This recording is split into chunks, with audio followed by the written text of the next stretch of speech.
O eto ng rosary beads na ginawa ko, siguro ginawa ko ito mga within more than 1 week, almost 2 weeks ko ginawa to.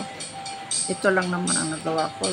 I think umabot to ng mga 20 pieces. Ewan ko lang, hindi ako sigurado 20 or 21 pieces.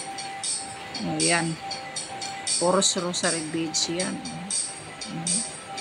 Nag-i-enjoy akong gumawa niyan. Minsan sa isang gabi, may nagawa akong 2.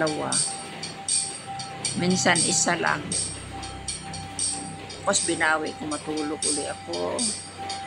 Tapos ayan. Sana nagustuhan nyo. And thank you for watching. Bye-bye.